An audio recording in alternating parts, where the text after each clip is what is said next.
The top drivers of NASCAR just got through battling on the banks of Bristol and for the second straight season on dirt. We're going to be taking a look at topics such as track prep compared to one season ago, two drivers going for their first career wins only to experience heartbreak, a pit road confrontation after the Cup race that ended much differently than Martinsville, and we'll also be going over Kyle Busch backing into his first win of 2022. All this and more gets covered on this episode of 3 Wide.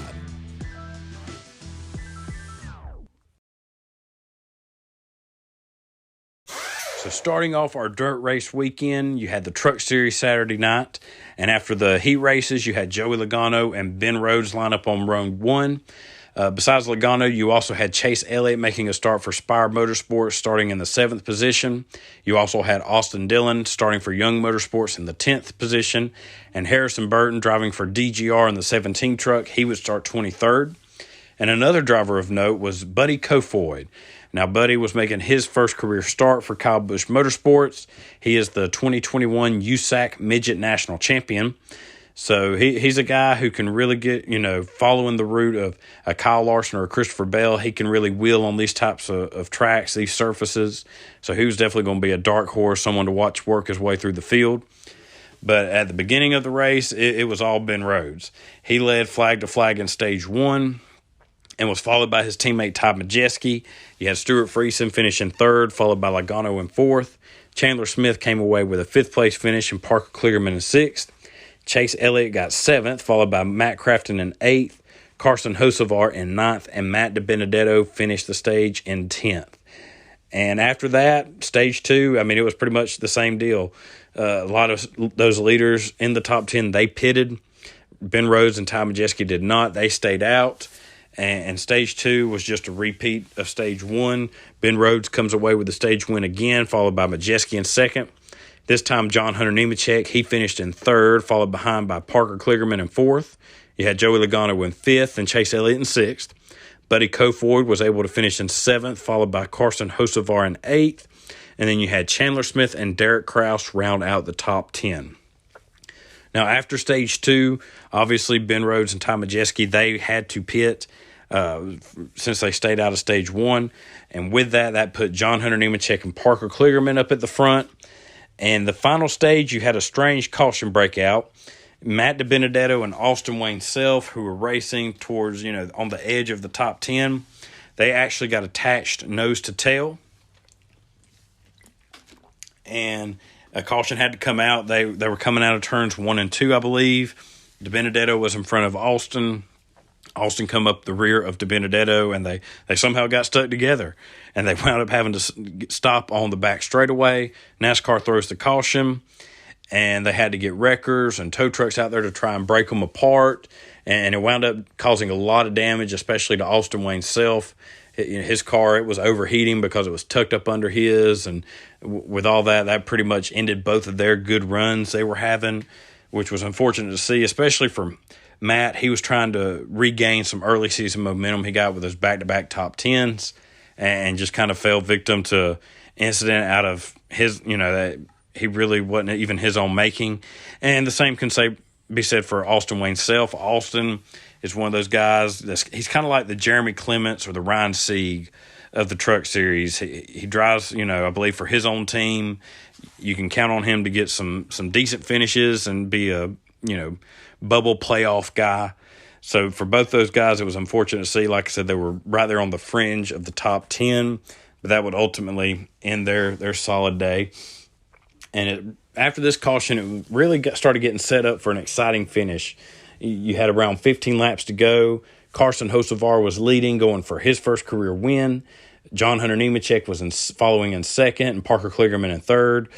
John Hunter started off the season so badly and had regained some momentum, looking for his first win of the season to kind of cap it all off. Parker Kligerman, who's always a threat, kind of a dark horse threat anytime he makes a start in that 75 truck. And you also had Buddy Kofoid, who had worked his way towards the front, battling Ben Rhodes and Ty Majeski for fourth. And then all of a sudden, we had a commercial break with 14 laps to go, which was a really odd decision. I don't know whose call that was. But to throw a commercial break with 14 laps to go at Bristol, I mean, these drivers are logging off laps at 15, 16 seconds a piece. And somebody had put up, I forget who, on Twitter, that they had done the math, and if a caution hadn't come out like it did, by the time with the average commercial run they were making, they would have come back to from break with, just 2 laps to go, coming to the white flag possibly. So I'm not sure why a commercial break was necessary. It's not like we're at Coda or Talladega where, you might only lose, 1, 2, 3, just a handful of laps. I mean, this is a half-mile track. You're going to log them off quick. But luckily for them, a caution did come out, or else I think Twitter would have just exploded of NASCAR fans. Their minds would have just blown, and that would have been the topic pretty much for the rest of the weekend. But as soon as they went to commercial, they had a spin in turn 2. Unfortunately, this involved Buddy Kofoid and Ty Majeski. You also had Derek Kraus come spinning in after they had wrecked. It looked like for Derek, I mean, on this dirt, I don't know how slick it was, but it's almost like he was riding the brakes in and just couldn't get stopped, and wound up causing some damage to all 3 vehicles. And just in an instant, you had 2 of the stronger trucks. They may not have been race winning contenders, but were definitely top 3, top 5 trucks, and they were out of the running for that. And that set up a restart with 5 laps to go. You had Carson Hocevar and Ben Rhodes up there at the front. And Ben Rhodes, I mean, that's all he needed to get another shot at this win. He had an amazing restart, was able to get ahead of Hocevar. And like stage 1 and 2, it was all Ben Rhodes from there. He would come away with the win. Carson Hocevar would end up second, followed by John Hunter Nemechek in third. So he's continuing that momentum. Parker Kligerman in fourth. Christian Eckes in fifth, followed by Logano in sixth. You had Chase Elliott finish in seventh and Grant Enfinger in eighth, followed by Matt Crafton in ninth and Zane Smith in 10th.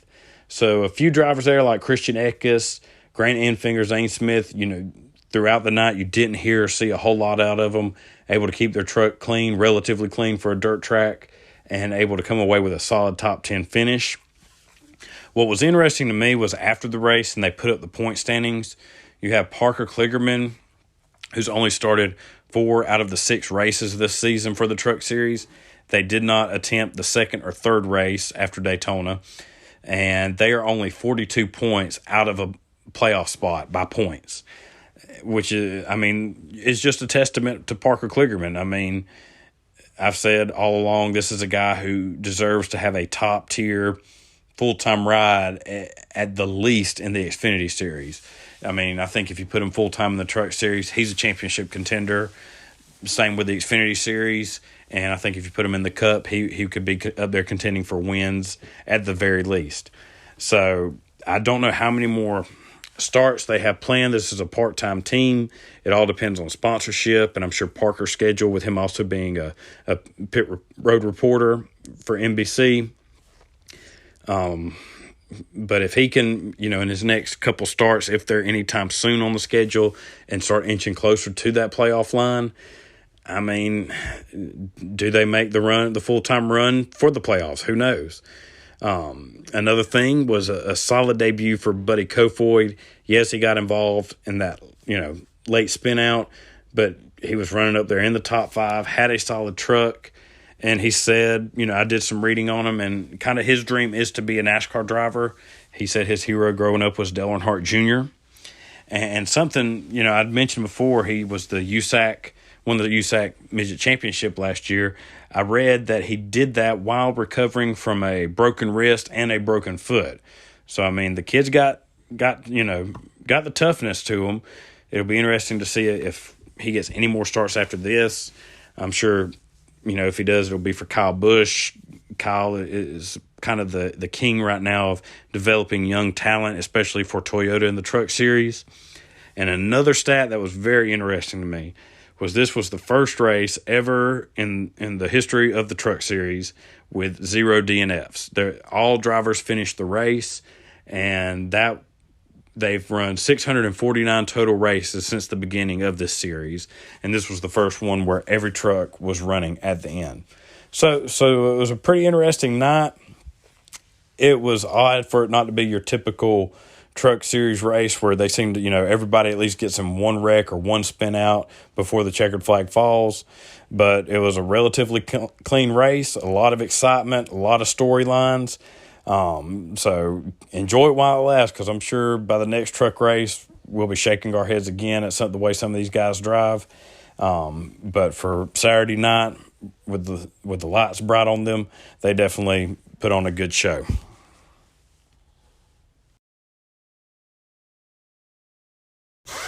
And now the Cup Series stars would get their second shot at Bristol on the dirt. Coming back from last year, it was a big question was going to be the track prep. Was it going to be in a better race condition as compared to last year where you had a lot of mud and the track kind of falling apart, a lot of cracks in it? However, at the beginning of this race, it looked like it might be the same old problems. A lot of drivers dealing with the mud, getting thrown on the front of their cars, causing some overheating issues. Kevin Harvick was the one that was the most vocal about it, who was affected by it. And I'm paraphrasing here in his media session. He was talking, he's obviously not a fan of putting dirt on Bristol. He said he doesn't see what was wrong with Bristol at the beginning with. He said he's always liked Bristol, but obviously it must be something fans don't really want to see in the spring. He said TV ratings will obviously dictate that, whether this continues. He said NASCAR did a terrible job prepping the track and not packing it with Packer cars just to get that track more solid. But as the race went on, NASCAR, I think, was able to turn the page and really do good at keeping the track at a good competition standpoint. Stage one, you had Kyle Larson come away with the stage win. No surprise there, as solid as he can be on these dirt tracks. Ty Dillon, he started 7th in the race due to a strong heat run. He won his heat race, and he was able to take advantage of it and finish 2nd, followed by Christopher Bell in 3rd and Austin Dillon in 4th. Kyle Busch finished in 5th and Alex Bowman in 6th. Joey Logano came back in 7th with Tyler Reddick in 8th, Ryan Blaney in 9th, and Ricky Stenhouse in 10th. So early on, a lot of different names there at the front, like Ty and Austin Dillon, but also dirt drivers that you wouldn't be surprised to see up there in contention, like Kyle Larson, like Christopher Bell, Tyler Reddick, and Stenhouse. All these guys were probably the favorites coming into the race, especially Reddick and Larson. From there, it really then became kind of the Chase Briscoe show. He had a solid start, but had some issues. I believe he had a flat tire and had some penalties he had to overcome, but he would wind up winning stage 2. Christopher Bell kept his solid day going and finished in 2nd, followed by Daniel Suarez in 3rd, Chase Elliott in 4th, and Kyle Busch in 5th. You had Kyle Larson in 6th, followed by Joey Logano in 7th. Michael McDowell was able to finish in 8th, and Ryan Blaney in 9th. And then you had Tyler Reddick round out the top 10. And Daniel Suarez was kind of, to me, one of the dark horse picks for this race. He had probably one of his best career races at this track a year ago, able to get up front and lead some laps. So he was going to be a guy to keep an eye on as the race wound down. Would he be able to maintain running up front and come away with that first victory like his teammate Ross Chastain did just a few weeks ago? But after stage 2, there we had a couple rain delays. Mother Nature kicked in. And after stage 2, some of the leaders pitted, like Chase Briscoe and several others behind them. They pitted, and the way NASCAR did the scoring, since there's no live pit stops, they said in the rules that the leaders, the positions would not change until the green flag at the beginning of the final stage. And that caused a lot of confusion on the track, because normally when you duck on pit road, you lose your position on track no matter what. So with these rain delays going on, and it looked like they might call the race, it was going to be a pretty controversial finish, because you had Kyle Busch and several others stay out, yet race leader Chase Briscoe and those behind him pit. And so if the race was called, they would give the win to Chase Briscoe, even though he had pitted and Kyle Busch stayed on the track. Luckily for them, NASCAR, they were able to get the race back going, and it was kind of a moot point. But I think that's something NASCAR is going to have to look at for next year's, if they do it, next year's Bristol dirt race. I think you got to stick with, if you come off the track, come to pit road, that's it. You lose your position no matter whether we go back to green or not. To me, you are surrendering your position at that point. So, like I said, luckily, NASCAR avoided what would have been a pretty big talking point for the week with that, able to go back green flag racing, but we did have to stop a couple more times for some short rain delays, nothing really too long. Definitely with the dirt, that was a big help. It wasn't like a on the asphalt where they would have to go out and dry the track. They were able to still run laps on the rain, on the dirt. And it really set up, I'm glad they were able to get the race going because it set up a real thrilling finish with Tyler Reddick leading. He had broken out, gotten a pretty big lead over Kyle Busch, and was kind of cruising, looking like he was going to be the next first-time winner of the season. And Chase Briscoe, who was obviously the strong car of the day, he was catching him, running him down. Chase would have a very strong run coming out of 1 and 2. They were both running the high side, but it seemed like in 3 and 4, Chase was struggling with the front of his car, wasn't able to get us to the gas as quick as Tyler. But he was just able to make up so much time in turns 1 and 2. He got to him right there in the final couple laps. Going into the final corner on the last lap, Chase, he dove it underneath them. I don't know if he was trying to do a slide job or just, get under him enough that they could maybe make some contact, not really anything dirty, but just enough to get him ahead. Unfortunately, when he went to make that move, the rear end, you see it step out with him. And unfortunately for Tyler Reddick, he just was not – he was close enough that it spun him out as well. And, but kudos to Tyler for being able to keep it, the car spun around and keep it going, keep it straight.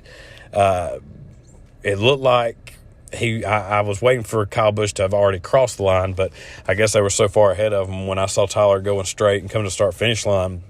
I thought he was still going to win the race. I didn't even see Kyle Busch in the picture. Unfortunately, Kyle Busch passed him in the last 30 feet or so from the start-finish line and was able to win the race and get his first win of the season. And what was so funny, after Kyle Busch got the win, goes out there, celebrates, get out of the car, and the fans were just booing him like he was the one who drove up there, pushed Briscoe into Reddick, and got the win when he was seconds behind, had nothing to do with it. And I love that he even called it out on the PA when he was doing a start-finish line interview, say, y'all still boo me and I'm not doing anything. And he said, I feel like Dale Earnhardt Sr. So, and that's probably one of the more enjoyable things about Kyle is, it can be annoying when he loses and it seems like he's, whining and complaining all the time. But I tell you, in some of those rare instances, but almost every time he wins or comes out on top, he can be pretty entertaining. He's definitely a fun personality to have in the sport.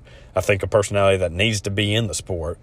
So I enjoyed that interview. I've gotten to where I enjoy Kyle Busch interviews more and more as the years go on.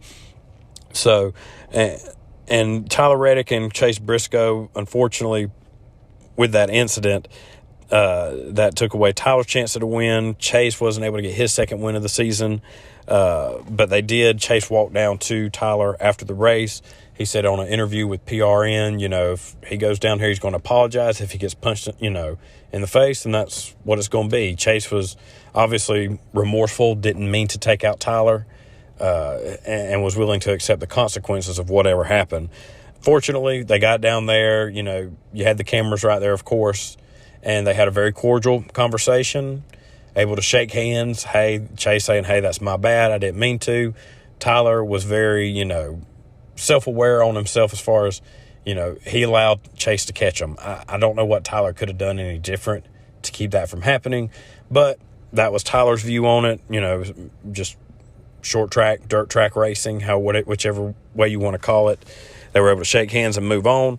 What was funny is after they had their little talk, you had Dale Jr. tweet out talking about Tyler's pit crew was standing right in the back of the camera shot. And if you go back and watch it, you can just see they're just staring. They're obviously not as, well, it is what it is, as Tyler was. They were not happy with it from the looks of it. But either way, it's nice to see for a change drivers to go down there, be able to talk, shake hands, and move on, as compared to what we saw at Martinsville last week. So good for them. Those two guys, they've been racing against each other. They were, for a while now, whether it was in the trucks or in the Xfinity Series. Both drivers very talented. Tyler Reddick, his day's going to come where he's going to win a race, and he's going to win multiple races. He's a very talented driver. Just unfortunately, it wasn't his night. So you had Kyle in the top 10. You had Kyle Busch obviously get the win. Tyler Reddick was able to recover and finish in second, followed by Joey Logano in third, and then you had Kyle Larson in fourth. Ryan Blaney rounded out the top five with a fifth-place finish. Alex Bowman finished in sixth, followed by Christopher Bell in seventh. Chase Elliott finished in 8th, and you had Michael McDowell come away with a 9th-place finish, and Ty Dillon was able to finish in 10th position. And you had Chase Briscoe. He wasn't able to, refire his car and get back going as fast as Tyler was. He was scored in the 22nd position. So what could have been a very solid day for either one of those drivers or both of them didn't end as well as it could have. Chase obviously has that win at Phoenix to fall back on, so he won't be looking at a lot of hurt as far as points-wise. He's not too worried about that. And, I still say I'm of the opinion if you want to race, if NASCAR wants to do these dirt races, that's fine with me. I have no problem with dirt track races, but let's go to a dirt track. Let's go to an Eldora. Let's go to a Knoxville, wherever, somewhere that is a true dirt track.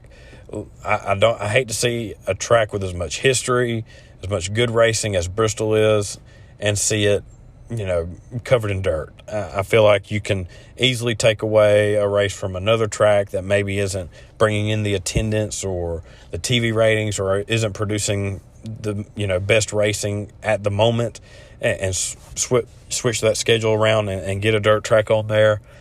But we'll see. There were no announcements made if Bristol's going to be back on dirt next year or not. I'm sure we will hear very soon, obviously. And also I think what's going to be a big thing, I think either way, if they do dirt next year, I do not see it being done on Easter weekend again. Just with you had many people within NASCAR, whether it was crew chiefs, spotters, or drivers that just weren't happy about racing on Easter weekend, being away from families on a holiday and able to spend that quality time with them that they normally have in the past couple decades. And also the crowd probably didn't help. It was a smaller crowd than expected. I mean, I don't even know what kind of number we're looking at, but it's still for this big of a venue and the dirt race and all the attraction it could bring, it definitely didn't bring the crowd out in person. We'll obviously have to wait and see what the TV ratings were, but we'll just have to wait and see. And my gut tells me that Bristol Dirt is probably here to stay, especially with the way that last night's race went. But I think it'll be on a different weekend. So we just wait and see where the schedule falls for next season before we can talk about that. Now it is time for my favorite segment of the show, and that is when we put the spotlight on drivers who may not have collected the checker flag or the trophy after the race, but still they grinded out the best finish they could in what equipment they had. They got up on that wheel and made it count. For the Truck Series, my spotlight driver is Carson Hocevar. Carson, even though this was his first top 5 of the season, he is driving for Nice Motorsports, and he is really their one bright spot. There's not a whole lot else going on for Nice Motorsports. And it wasn't too long ago they had Ross Chastain in their stable and competing for a championship, and they have fallen pretty far since that year. They've had at a time where they were bringing in some veteran drivers like Travis Pastrana, Trevor Bayne, Ryan Truex, and James Buescher. But right now, Carson is the best driver they got in their field. And Carson is kind of like Tyler Reddick in the Cup Series. It's just a matter of when he breaks through and gets that win. A lot of people look to him as a big bright spot in the Truck Series. He's a fun guy to watch. And I think he will break through and get a win. I mean, even though he's had one top 5 this season, you can always count on him to be up there towards the end in the mix, getting top 10s, getting solid finishes. It's just a matter of getting a completed race together for him, and he will pull that 42 truck into victory lane. So while he may not have gotten it this week, he's definitely going to be the guy to watch for the rest of the season, especially as the playoffs get closer. If he can get that first career win and lock himself into a position to go for a championship. So he is definitely the spotlight this week for the Truck Series. And for the Cup Series, for my spotlight is Ty Dillon. Now, Ty, he came away with a 10th place finish. It was his first top 10 since the fall of Talladega race in 2020, when he finished, I believe, in 3rd place, his best career finish. And Ty's going to be one to watch this upcoming week at Talladega. He is a solid super speedway driver. with all that's going on this season, we're due for a true upset winner. And I think Ty's in a good position and got some momentum going his way to get another solid finish or a win even at Talladega. This season, he's got an average finish of 19.6 according to Racing Reference. He's on track for his best career average finish. And he's right there with his teammate Eric Jones as far as that goes. Right now, as I say, he's 25th in points. He's strung together some decent finishes. He had a couple races where he had some bad luck and wasn't able to get the finish he could have, but he's been riding right around there in that top 20 position, which is much better than what Petty Motorsports by itself was doing. Now with it being Petty GMS, you can see Ty Dillon and Eric Jones have really upped their game and performing better. But Ty was the one that stuck out this week for that team and able to grind out a top 10. So the spotlight is on him, and we will see what he can do with it come Talladega.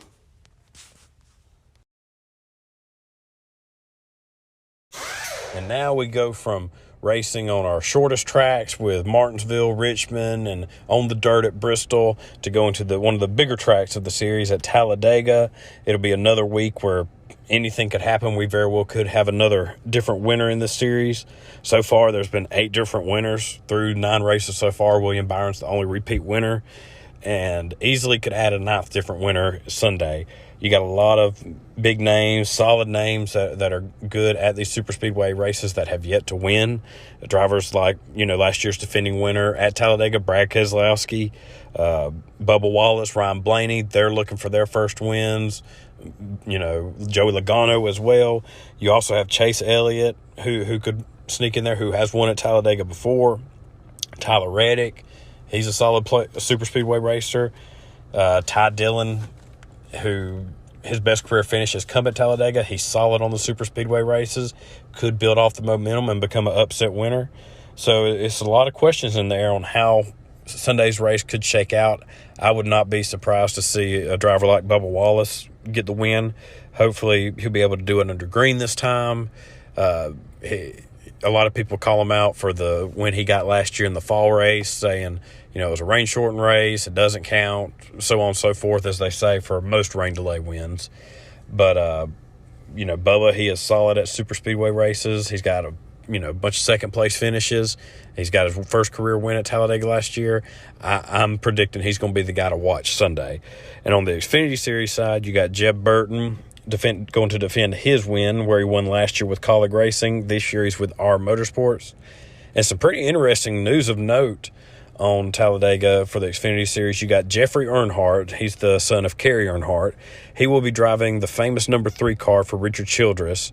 And Larry Mack, who has not crew chiefed a race since about 22 years, he is coming out and going to be Jeffrey's crew chief. So that's definitely going to be the car all the fans got their eye on and going to be looking at. And, Jeffrey, he's not had a lot of opportunities in some top rides. He did have a little brief stint with Joe Gibbs Racing. Unfortunately, had sponsorship issues and was not able to get all the starts that he had on his schedule. So he'll be a guy that could be a dark horse for the win anytime that 3 car, it seems like, even though lately it's been Dale Jr. driving it. They always seem to have a strong car and could be a race-winning contender. And on the Cup side, you got Dale Earnhardt Jr., who's going to be joining the booth for the Cup race, and which is really interesting to see just because Jr. is a full-time broadcaster for NBC Sports. To see him cross over and go into the Fox broadcast, hopefully we'll kind of lift up that broadcast. Dale Jr. does a very good job, in my opinion, with his race broadcast on NBC. So I look forward to seeing, the chemistry between him and Clint Boyer and Mike Joy. I think it could be really interesting, and I look forward to hopefully a very positive broadcast come Sunday. And before we call it a day, I hope if you haven't already, you'll hit that subscribe button for my show on Apple Podcasts, Google Podcasts, Spotify, or Stitcher. You can also find me at anchor.fm, and just be sure to leave me a review on any of these platforms. I hope y'all have a good rest of your week, and we will meet back up at the same time next week and review what is sure to be a wild weekend at Talladega.